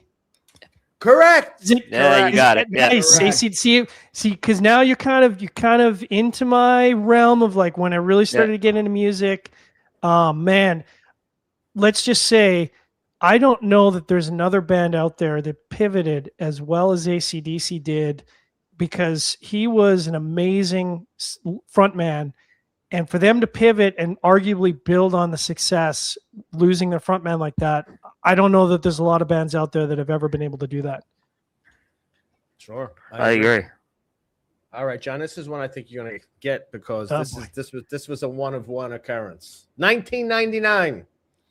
This festival ended with riots, resulting in 120 people being arrested. 3 people died during the 3-day festival in separate instances, and many were hospitalized after drinking polluted water. Man, because there was 3 festivals through the late 90s, and this was not the follow-up festival. This was, oh man, I cannot think of the name of it. This is the one where they had like a million people. Yeah, they had like a million people show up, and they were completely unprepared for it. Was it the Woodstock, the second Woodstock? Yep. It was okay. In my head, I was like, I dismissed it because I'm like, it was the second Woodstock, but I'm like, no, that was a different festival earlier. Yeah. No, what was it called? What would they call the second Woodstock? It was just Woodstock 99. It was Woodstock 99. Yeah. What a disaster! It was like a million people. It was like corporate sponsored Woodstock, and it was it was terrible. They didn't have bathroom facilities. It rained. Terrible. All right, last one. 2014. This pop star became the first comedy act to hit this top spot for more than 50 years with his 14th album and his best-selling album since 1991. I knew Cooper had this one locked. He's partial. Comedy act. Yes. I mean, the only comedian / music artist that I know is Fresh Prince, but I don't think that's right. No, that is not right. That is incorrect. 2014. No, you got me there. Cooper. Weird Al Yankovic. Oh, you would have thought Cooper had the answers with me. Yes, Weird Al Yankovic. For extra credit, this is probably only a Cooper question. Okay. The last comedy album to reach #1 prior to Weird Al was what? I'll give you the date, 1963. Comedy album, 1963. So that would be before Cosby. That would be... God, I don't even know. Eddie Murphy? No, Eddie Murphy's not. No, it's Eddie Murphy. Right, I've never even heard, so I'm going to give you the name. Maybe you tell me the artist. My Son the Nut was the name of the comedy album. Alan Sherman. Yeah, look at you. See? Can't compete with Coop. Yeah, I wouldn't have gotten that one if you didn't say the name of the album. I didn't realize it went #1. Not that they were ever super mainstream, but I do miss comedy albums. I do. Totally. I do. You know, they were fun. I think in the 90s we got like the Jerky Boys were like the last remnant of like what a comedy album kind of was. I was starting to think like something like Dr. Demento maybe, right? But Dr. Demento was the 70s. Right. That was kind of the time of that though. Like I feel like the 70s and 80s was like the last gasp of really, really great comedy albums where you could get them on an LP. Everyone went out and bought it. I listened to Cosby and various comedians stand up on LPs over and over and over again. Probably a product, Netflix killed the comedy album, a Netflix special, which I get from the artist standpoint too. I get the best of both worlds. You get my audio and video in one shot. Much music that's too, one of those things. I don't think we'll see coming back. No. I think it's like streaming television now, right? It's just changed the whole landscape of media. You just can't do 20 episode seasons anymore for television because it's just too costly, and people are, I want to pick on actors, but like they don't want to do 15-hour recording television days for 6 months. Nobody wants to do that anymore, and it's hard for me to blame them, honestly. Yeah, I agree. I think we're seeing the other side of that, though, the backlash of like, okay, it's cool, I get it. You only want to give me 8, 10, 12. Oh, you're lucky to get 10 of a season, right? Most of the time it's 8, but we're not waiting 2.5 years for the next season anymore. I think the public has come to, and that's why we're seeing they're starting to realize that's why you have all these shows with 2 seasons and then they disappear because, you're 2 seasons in and the show's 7 years old and you wonder why people are losing interest. Yeah, Abe famously, and I totally get this, the mentality is like, I don't watch a show until the whole season's done. And like, yeah, man, I get it. I mean, you look at, I think it's Stranger Things. I remember when, I think Stranger Things was like 5 seasons and it took them like 11 or 12 years or something like that. Right. To like, look, it's a factor of my age, but also when you go 1.5 to 2 years between seasons and the season was only 6 or 8 episodes, I've completely forgotten the entire, like everything that happened in that season. I've moved on. And now I don't know if I want to rebuy in. Now I have to say, how was it good enough that I want to rebuy back in? Yeah. I think Apple does that. They release it, season or week by week because I just don't think they have enough content. If they're not releasing it week by week, most people are gonna blow through Apple and then just blow the subscription because it really comes in waves. Yeah. As an Apple guy, I like agree. I like a lot of the stuff on there, like Silo's back finally now, but it'll be 2 years. They just don't have enough content. I hate it's I'm of 2 minds when it comes to weekly television. I hate having to wait, but I also appreciate having to wait, if that makes sense, because I think the problem is I will binge the content. Like I'll literally watch an entire season of content in 2 or 3 days. And because I can't wait. Right. So I think being forced to wait, unless you're like Abe and you can actually wait for the whole season to come out, which I can't do that. There's just too many spoilers online. I mean, if you're online at all, shows just get like people within 10 hours of an episode coming out, it's the spoilers everywhere. You cannot avoid, oh, did you see what happened in this episode? You can't avoid it. And so it drives me crazy. So I do appreciate having to wait that week, despite the fact that it drives me crazy. I know people don't like to wait. They want to binge, but I get it. Here's my problem. I have 2 problems. One is my own problem. And I'm not really, because I'm mostly a documentary guy, even though I watch a lot of TV, I'm not so much a show guy as I am what is the genre I'm in the mood for? Right. Because usually with me, I'll wind up like if I'm into some World War II right now, I'm probably reading a World War II history book. I'm probably playing a World War II video game.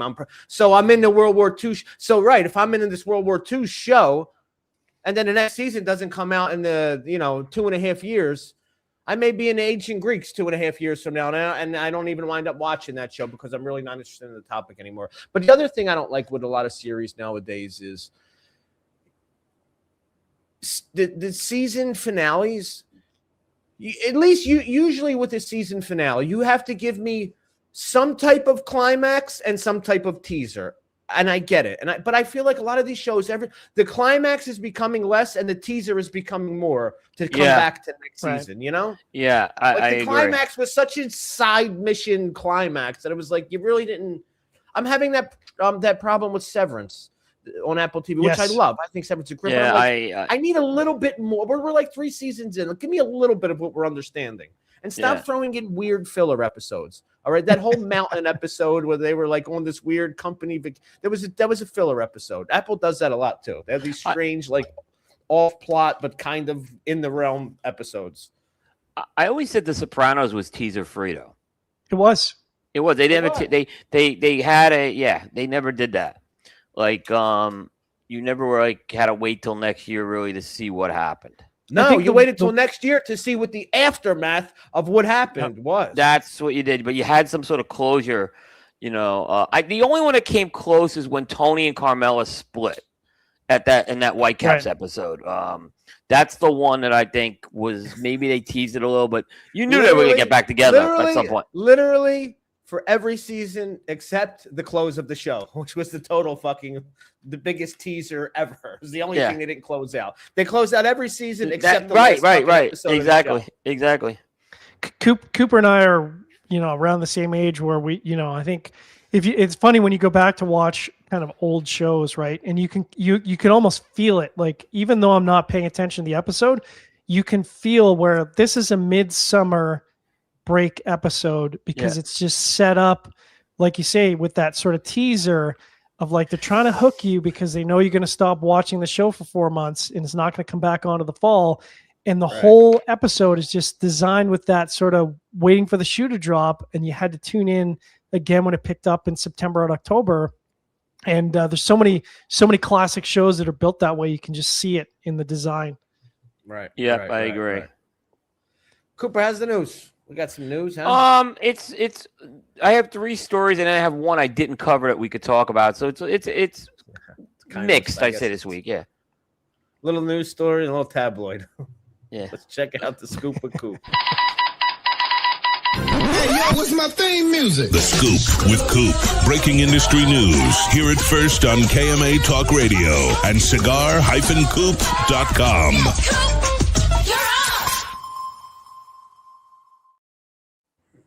All right. I was hoping Abe was going to be here for this one. So, you guys there? Who knows where Abe is? You betcha. Yeah. Okay, so PCA's got another project. They are teaming up with the Leaf Master Tobacco Trading Company out of Dubai. I actually know the guy who owns that. He's a great guy. And La Polina Cigars for an exclusive cigar for the Arabian Peninsula area known as Yala Habibi. So from what they are, they're going to release this cigar in the Dubai, the GCC Peninsula, which is the Gulf Cooperation Council. It's the Arabian Peninsula. So it's going to be a release for them, and then they're going to bring it to the PCA show in 2027. They say a portion of the sales are going to go to PCA's advocacy efforts. And the interesting thing is, John and I were talking about this a bit. It's based on the La Polina Goldie blend, but I don't think it's the Goldie either. So it's going to be, I don't have pricing, but it's a 5.5 by 54 and 20 count bundle. So it leads to question. On the La Polina Goldie blend, I can give you a hint about where it's going to land, at least minimum. We're talking at least they tried this. Okay, so here's where I have a few years ago at a La Polina, they make that cigar out of LT Town de Bronze. Yes. The Goldie's been their flagship cigar. It's a great cigar. But they tried to create this other Goldie that basically used tobaccos that they had more access to. Like, it was like an everyday Goldie. It was called the Illumination. And it was not a Goldie, is what I'm going to say. So I don't know quite when they say it's based on the La Polina Goldie blend. If it's not the Goldie blend, I have some reservations, is what I would say. The question, PCA is getting now involved with exclusive cigars more and more. I don't know how I feel about this either. I just think that when you bring a cigar to market, it takes a lot of attention, and I think the attention should be maybe focused on not bringing cigars to market. I have no problem with La Polina working with Leaf Master and all that. I don't know I don't know really what the purpose is of this one here. Yeah, I mean, look, it's tough to recapture. There's been so many cigars that are kind of a product of their time, and I think it's really tough to recapture a particular blend or release that really came, kind of one of those legendary, call it the Mount Rushmore of releases. I think it's really hard to turn back time and recapture that. Even if you have the same tobacco, I think, it's tough to reproduce the time and place in the industry when that release came out. It's interesting that they're trying to tie it back into the trade show.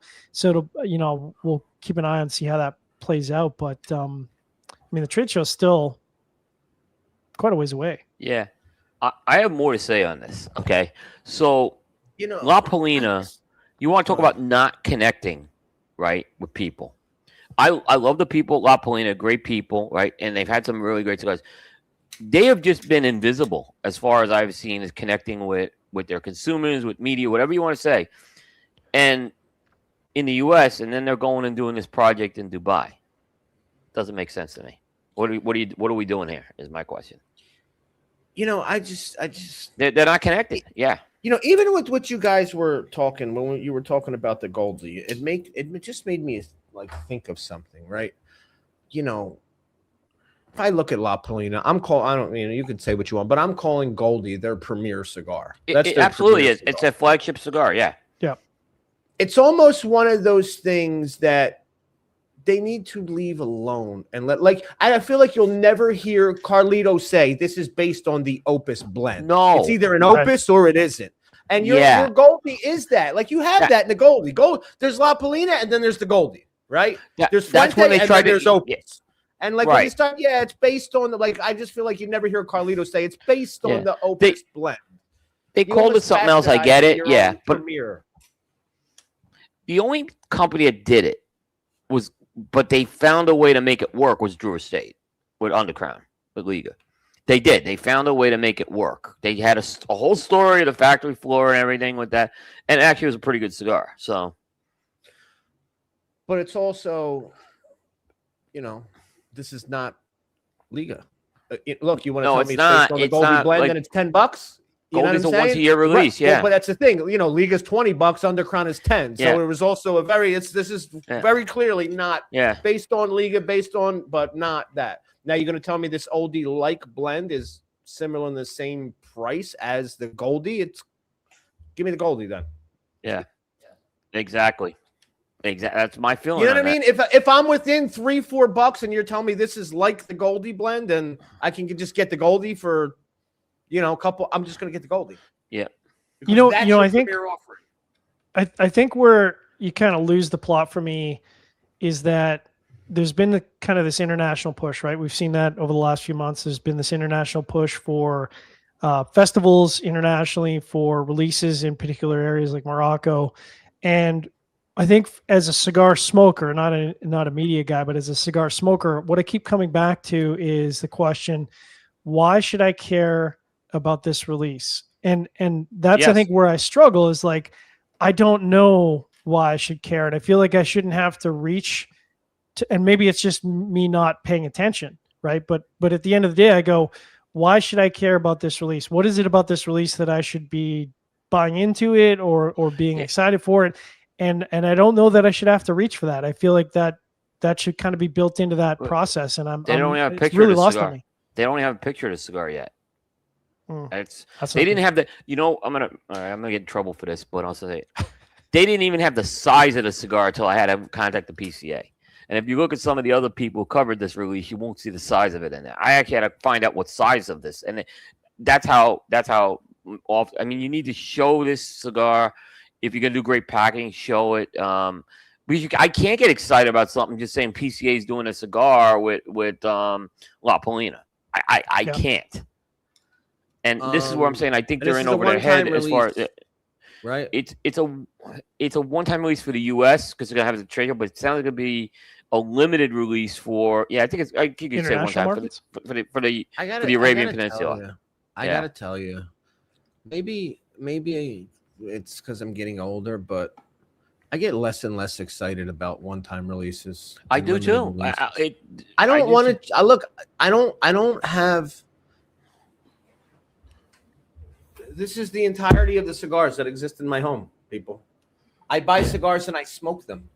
I don't, listen, I have nice stuff up top that I say, but I buy cigars and I smoke them. So, a limited release is, I buy it and I like it and then it's gone. Okay, so I'm going back. I have more fun searching for the stuff that I can continue to buy. Don't you find it amazing that how a company can sell the limited release as the greatest thing since sliced bread? Yeah. And probably through the core release, which is always better, right? Because it's more consistent and stuff. I find I see, and look, I see it with store exclusives a lot. We got this. This is the greatest release ever, right? Or And I'm just saying the marketing's a key part of that. That's what I'm saying. You know, think that's why I got to say, like, I'm glad, you know, it stays in stock for me. I really enjoy the McAuliffe Black box press edition. I'm glad that wasn't a single store release. That was just one and done. I agree with that. And continuing production.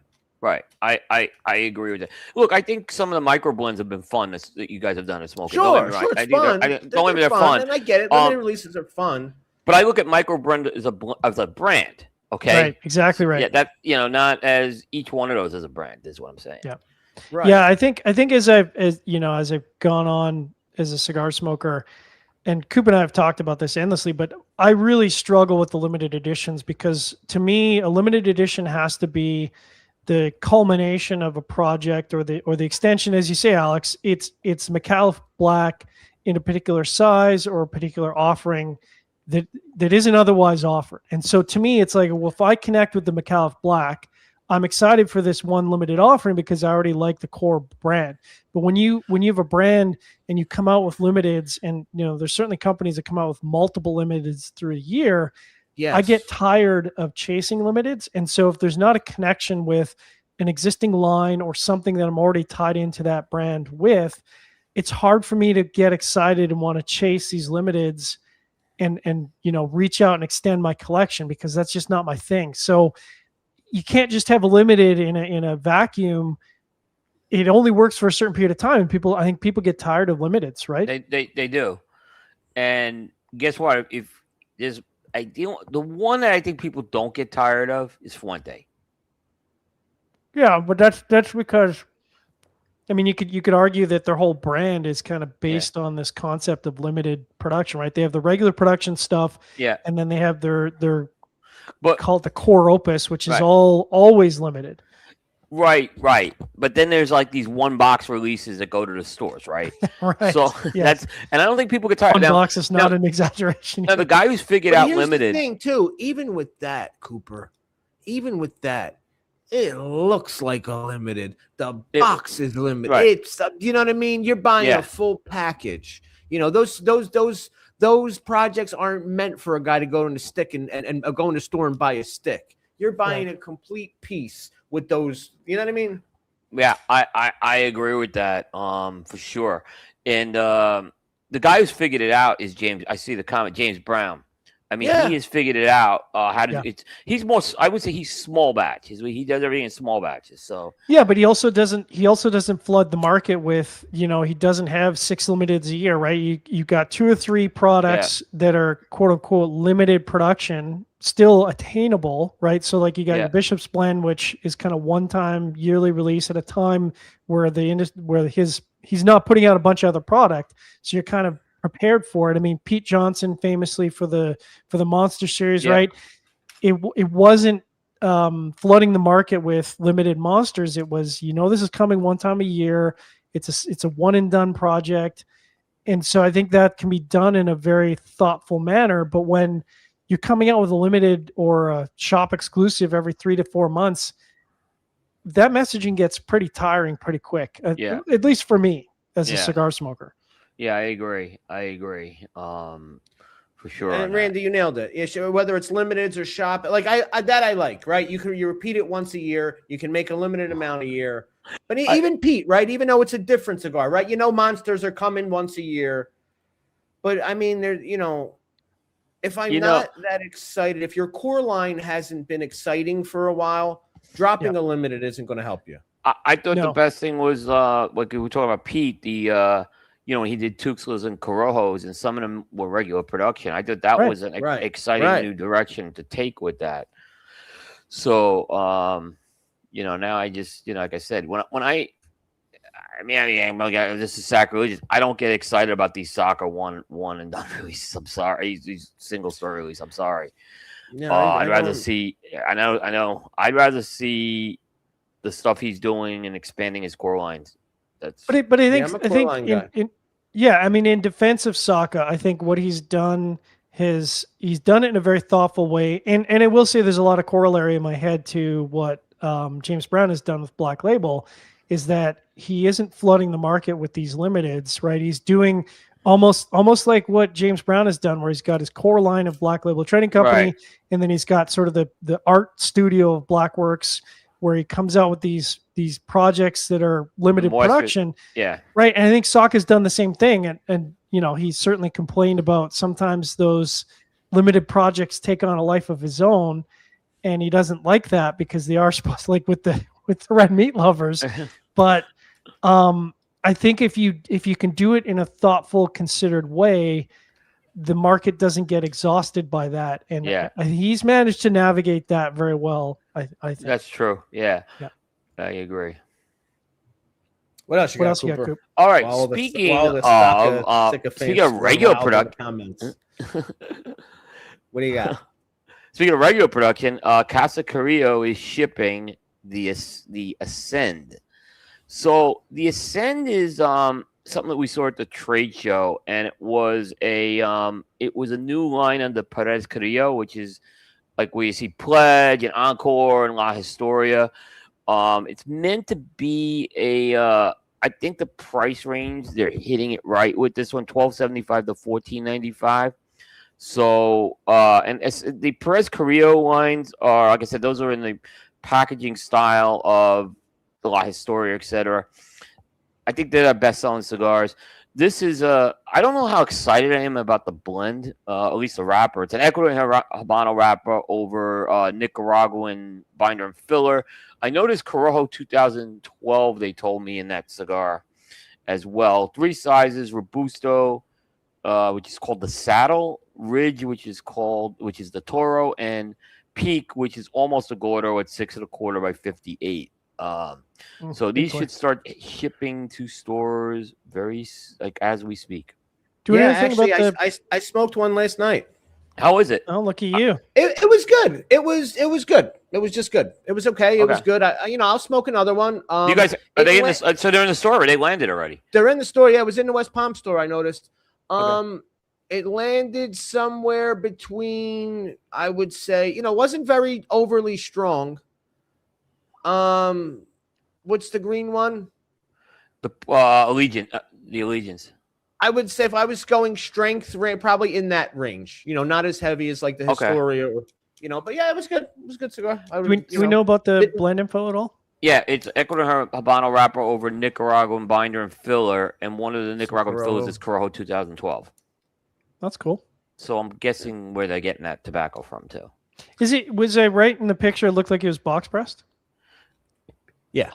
Yeah. See, that same kind of soft box press. Yeah. See, the rest. I can get Coop. We go back and forth in the big ring gauge, but I really struggle with the big ring gauge unless it's box pressed. But if it's box pressed, me too. Maybe. Me too. I can smoke a box press 660, no problem. I won't grab around 660. Yeah, I think we were talking about companies that are they went too much with the limiteds, and I think Casa Carrillo was doing that in the last year. There was a lot of these limited, and there were higher price releases. So and they actually were good. I'm not saying they're better. They're actually good. The deep blue, the purple, the you know what I think? I think? Because if I think back, prior they weren't really limited release kind of company. No, they weren't. They were very absolutely the Pledge of Allegiance hit very nicely. I'm sure somebody was like, "Ooh, maybe we should try this a little bit more." Yeah, because they hit it with the Pledge of Allegiance. They hit it with Pledge of Allegiance, exactly. So, but the Perez Carrillos, which is, like I said, it's all in that same genre. The pack that seems to have connected. So, but I actually think they've had there's been a lot of debate the direction the Casa Carrillo is going with people. I actually think they've had a good year with releases this year. I feel like that, the Perez Carrillo lines, the whatever they're called, Historia and all them, I feel like they've become their line, like over the end. Before, 5, 6, 7 years ago, you would have said the EPC, I would have said inch, right? EPC inch. I feel like now these lines have kind of taken that mantle of what EPC is. Yep, exactly. I agree with you on that. All right, what else we got? We'll do this one quickly. This one was from like late last week. Ford has expanded the Bolivar lines with adding 7x70s. So they've added a 7x70 to the Bolivar Colfradia and the Colfradia Oscuro line. So I don't know how I feel. I'm not against 70 ring gauge cigars. I don't know how I feel about making a classic Cuban brand have 70 I was just going to say, Cooper, I feel like making a 7x70 is like the most non-Cuban-esque thing you can do. You know yeah, and this is a Cuban-esque. It's a very Cuban-esque brand. That's why I'm saying that. I mean, yes and no, right? I mean, how many?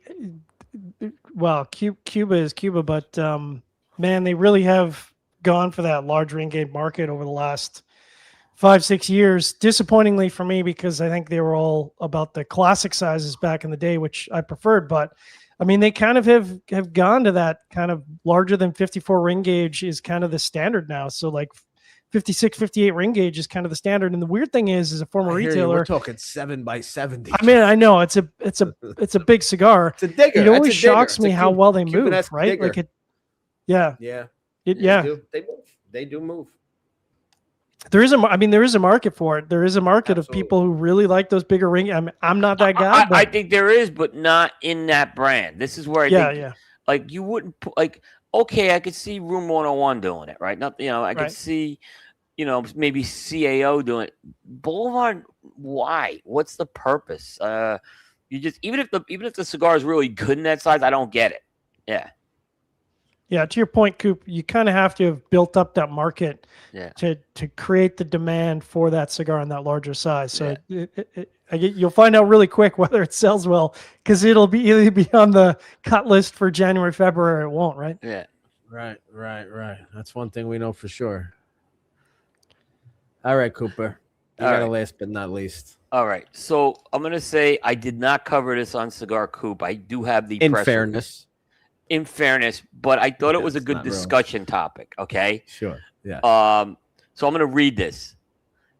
Don Abram Harris Cigars, a Maryland-based premium cigar manufacturer, has filed an $8 billion lawsuit against Philip Morris. The lawsuit centers on Philip Morris USA's efforts to block the trademark registration of Marlboro Man, a premium hand-rolled cigar inspired by the company's founder's father. The lawsuit asserts that Philip Morris improperly interfered with the company's federal trademark application and business operations, including the loss of a $50 million investment commitment. Philip Morris has not sold a product under the Marlboro Man name in decades. The most iconic campaign was retired years ago, said Abram Harris in a press release. My father, Joseph Harris, worked the tobacco fields in Upper Marlboro, Maryland. The cigar is a tribute to his legacy. So here is the particular. They are seeking $8 billion in damages. They're talking about this $50 million investment withdrawn. And here's the kicker. Abram Harris is representing himself. Hell yeah. All right. So before we get to I didn't know that. Right. No, it's even better. So let's put the $8 billion aside. What investor has put $50 million into the cigar business? Zero. I mean, I guess this was so. I felt it was a good discussion topic, but this is. I wasn't covering this. Signed a paper that said he was going to invest $50 million, and now he's not. Yeah. I don't normally get involved with trademark articles either, but this was like 50. I don't even know who would infuse that type of capital into this. I don't understand. And look, I don't agree with. I agree with trademark law in somebody in the sense of trademarks and logos. I don't really love intellectual property law. I don't love intellectual property law, but could you shoot any higher? The Marlboro Man. What did you think was good? Did you really? What did you think? The Marlboro Man? What world? What human? If you want to take this, what human being on planet Earth are you going to convince that Philip Morris doesn't have the rights to the Marlboro Man? Well, so I was just going to say, I think no lawyer would take this case. Is the other thing. so, I can't. so here's Take if here's he's the willing to pay him. It's about it. This ain't on a contingency. yeah. I mean, can here's tell the you that. question about, and I'm not a lawyer, obviously. All right. But the question becomes, and I don't know any of the answers to these questions, but here are the questions I have. Marlboro Man as a marketing thing was retired, right? We haven't seen Marlboro Man since cigarette advertising was banned. So the question becomes, especially with intellectual property, you have to be actively marketing to be able to retain that trademark. So the question becomes, to what degree are they maintaining that mark by using it in advertising or active marketing campaigns? And so, they probably still hold the trademark, I'm sure, because big companies like that usually do a pretty good job. So it becomes, how do you defend that if you can't use it in advertising? To what degree is the Marlboro Man still a part of their marketing so that they can defend it in court? And obviously, if you're trying to get into that space, man, you got to have a really tight case to be able to come after one of the biggest, most well-known marketed campaigns possibly in tobacco history. That's a tough one. How they I don't know how they're justifying the $8 billion in damages too. Like, how do you justify? Well, I mean, what $1 billion? There's not even a billion. Like, what company has done $1 billion in revenue in the cigar business over the past? Here's the thing too. Here's the thing. Here's where I think, and I'm no lawyer, but just looking at this logically, the Marlboro Man, while not explicitly, but the Marlboro Man was retired because of lawsuits and Philip Morris and advertising and that whole thing, and then that's why the Marlboro Man disappeared, because they got beat up forever. They were no longer. So it's not like they just gave up the mark. So the mark that we weren't allowed to use because we were no longer allowed to advertise with the Marlboro Man. Now fucking Don Abrams Cigars can use the mark. Right. I don't see that playing. In I don't any see that fucking either. world. It's not like they gave the mark up. They weren't allowed to use. They weren't allowed to make billboards and advertisements with the Marlboro Man anymore. Yeah. So this guy's going to come along and I don't even know how it gets there. Look, if you can't use the letter X in a cigar, how do you use the word Marlboro? Forget about the man part. I just don't see it. I don't see it either. So I mean, listen, I don't know. Unless shout out to Don Abrams. He's obviously he got more publicity this week. Yeah. I don't know if that's going to convert to cigar sales, but I mean, I guess if you're going to shoot high, right? Shoot for the moon, as they say. Exactly. Good luck. Good luck. And listen, at the same time, like I said, I don't really love intellectual property. I get it with things like your trademark and logo, but intellectual property is one of the only things that, like, you can, you can sue for theft, but you didn't actually lose anything. Like, it's the only thing. Intellectual property is the only property that I can steal that you still have. Yeah. Right. Exactly. Yeah, I have no problem with intellectual property. Like, if somebody wants to come along and release a Liga Privada cigar, it's like, dude, come on, what are you doing?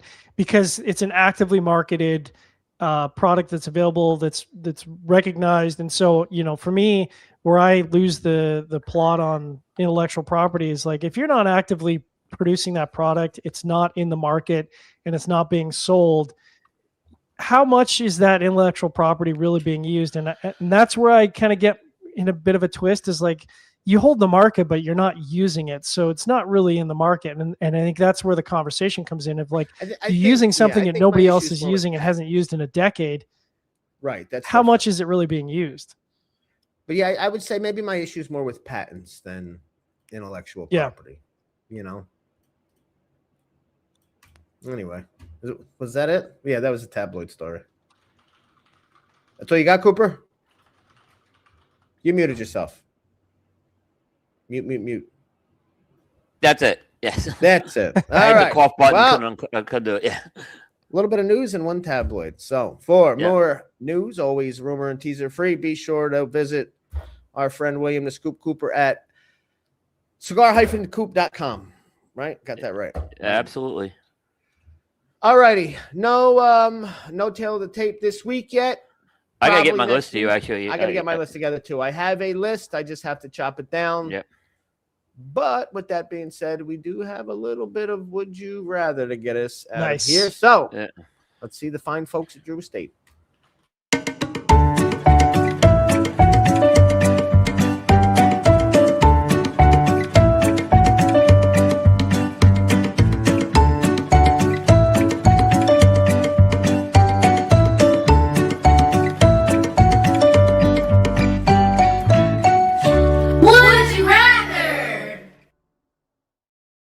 All right, fair warning. I have seen the would you rather because I have to put it together.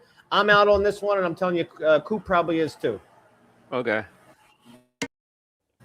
Hey everybody, it's Izzy with Drew Estate Cigars, and I'm in beautiful Louisville, Kentucky, home of bourbon. So let's do some would you rather bourbon style. Question number 1, would you rather have wheated bourbon or non-wheated bourbon? Oh, this is right up my alley. I can't even answer that question. Oh, what is? I don't know what the difference is. Can you hear my landscapers? They decided to show up early. Yeah, it's not bad. A little bit. All right. Yeah. Yeah. I don't even know what that means. So, John, educate us. John, you're gonna have to help us with this one. Yeah. Yeah. Well, we only have a few minutes. This is going to come down to the bourbon purists. I think that wheated bourbon has a place in the market. I like wheated bourbon because I think, and this is going to be a bit of a blasphemy, corn-heavy bourbon for me is not that exciting. The mash bill for most bourbons is really predominantly corn-based. I mean, that's just how it is. What I love about a wheated bourbon is that wheat brings a level of sophistication. For me, wheated bourbon brings a level of sophistication and layers to bourbon that otherwise isn't present with corn. And so, I'm not saying you need to have like a 60% wheated bourbon because that's crazy.